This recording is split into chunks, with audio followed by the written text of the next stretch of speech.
One interesting property that the Laplace transform has is that it doesn't really have a problem with functions that are only piecewise continuous.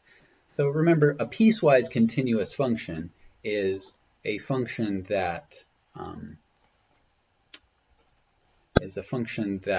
has a graph that might have some jumps. It's continuous in most places, but it might have some jumps at certain x values, like this. Okay, this function here is definitely piecewise continuous. If you graph this function, it's 0 up to t equals 1, and then it jumps up to this diagonal line. Now, the reason that the Laplace transform doesn't really have a problem with piecewise continuous functions is because the Laplace transform is built out of an integral. And integrals across piecewise functions are no problem, right? Remember, a definite integral anyway is somehow talking about the area under the graph, and the area under a graph with a jump like this is perfectly well defined. So for that reason, the Laplace transform of piecewise functions turns out to be pretty nice. So let's calculate the Laplace transform of this particular piecewise function. So as always, the Laplace transform is the integral from 0 to infinity of e to the minus st times f of t dt.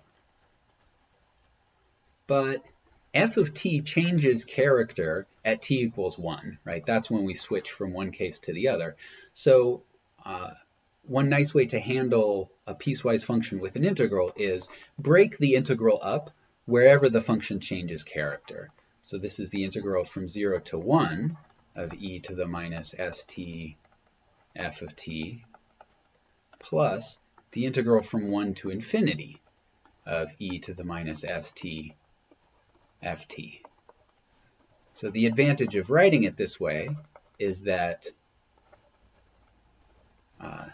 this first piece, integral from 0 to 1 of minus st, in this interval for t values from 0 to 1, we can actually write down what f of t is.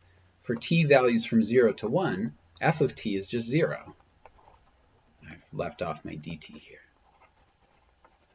Okay, and we can do the same thing for the second integral from minus e to the minus st. So for t values from 1 to infinity, we can write down what f of t is. For t values from 1 to infinity, f of t is just t. And you can see now the trickiness of the piecewise function is basically gone. We've traded the piecewise function for two integrals. This first integral is pretty easy to do because the integrand is 0. So first integral is 0. And then this second integral, we do have to work this one out, but at least it's doable. So looks like we're going to have to do integration by parts. So minus 1 over s e to the minus st from 1 to infinity plus integral from 1 to infinity of 1 over s e to the minus st dt. Okay. For this exponential to be well defined, s needs to be positive as usual. If s is negative, this exponent's going to blow up to infinity. So if s is positive, then when we put in our bounds here, we get 0 minus, and then plug in 1, you get e to the minus s, okay, plus, and then for this integral, we get, let's see, minus 1 over s squared times e to the minus st from 1 to infinity. And again, since we're assuming s is positive, the top bound, the infinite bound, is going to give us 0. And then when we plug in 1, we get e to the minus s. So the whole thing is minus 1 over s times minus e to the minus s minus 1 over s squared minus e to the minus s. So all these minus signs cancel. So these are now added. There's a common factor of e to the minus s, so we can factor that out. E to the minus s times 1 over s plus 1 over s squared.